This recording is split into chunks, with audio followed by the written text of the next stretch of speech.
नमस्कार, जय माता दी। ओम सर्वा बाधा विनिर्मुक्तो धनधान्य सुदान्विता मनुष्यो मत प्रसादेना भविष्यति न संशयः। मैं अरविंद आप सभी का अपने इस नवरात्रि साधना विशेष प्रोग्राम में बहुत बहुत स्वागत करता हूँ। 10 महाविद्याओं की जो साधना होती है, ये अपने आप में एक अलौकिक शक्ति संपन्नता की प्रतिनिधि मानी जाती है। 10 महाविद्याओं में 7वीं जो महाविद्या है धूमावती माता। धूमावती का स्वरूप वृद्धावस्था वाली कृशकाय और विधवा स्वरूप खुले केसों वाली, यानी माता के जो केस हैं वो खुली हुई हैं, सफेद वस्त्र हैं, कृशकाय वृद्धावस्था की स्वरूप है माता की। रथ के ध्वजा पर कौवा विराजमान होता है, हाथ में अस्त्र के रूप में सूप होता है, जो सूप महिलाएं प्रयोग करती हैं, वो सूप लिए हुए माता बैठी हैं धूमावती माता।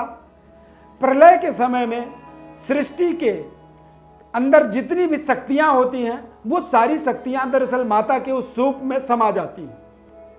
साधना के दृष्टि से यदि आप देखें तो माता के सूप के लिए कहावत है कि सार सार को गह लियो थोथा दे उड़ाए, अर्थात अवगुणों का विसर्जन और सद्गुणों का विस्तार करती हैं माता धूमावती।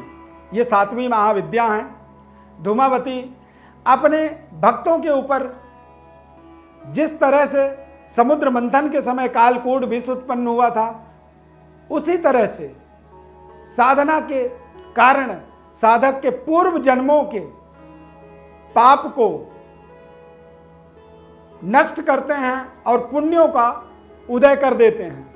परिणाम स्वरूप विषम परिस्थितियां पैदा तो होती हैं, लेकिन साधना के आधार पर, माता के ध्यान के आधार पर, धूमावती माता की कृपा के आधार पर, उपासना से माता उन पापों को एक क्षण मात्र में नष्ट कर देती हैं और हमारे पुण्यों का उदय करती हैं। और जब हमारे पुण्य उदय होते हैं तो हमारे जीवन में सकारात्मकता आती है और धूमावती माता दुख, दारिद्र्य, कलह, क्लेश, पीड़ा सभी चीज़ों का विनाश कर देती है। ये धूमावती माता दरअसल दारिद्र्य का, दुख का एक तरह से विनाश के लिए ही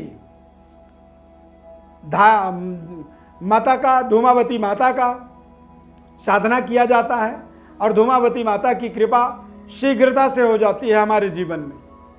देवी के ऐसे जब हम निवेदन भाव हम अपने मन में माता का स्मरण करते हैं, चिंतन करते हैं, ध्यान करते हैं, मनन करते हैं, तो उससे हमारे जीवन में सभी प्रकार के पीड़ाएं हमारी नष्ट होती हैं, बाधाएं जीवन में समाप्त होती हैं।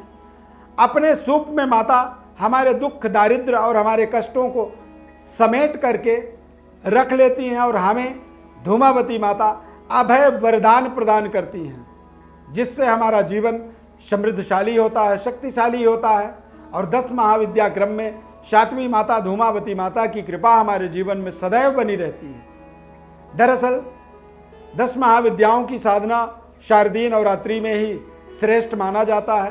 तो इस नवरात्रि आप धूमावती माता की कृपा आपके जीवन में बने, इस प्रयोजन से हमने 10 महाविद्याओं का आपके जीवन में आपके लिए वर्णन बताया है और इसे आप ध्यानपूर्वक सुने, श्रवण करें, मनन करें और नवरात्रि में 9 दिन तक इन 10 महाविद्याओं का आप ध्यान करें, जिससे आपके जीवन में एक समृद्धशाली परिस्थितियों का निर्माण हो, ताकतवर जीवन हो और ऐश्वर्यवान जीवन हो। हमारे चैनल को आप सब्सक्राइब करें, लाइक करें, बेल के बटन को क्लिक करें। निरंतर हमारे साथ जुड़े रहने के लिए बहुत बहुत धन्यवाद। जय माता दी।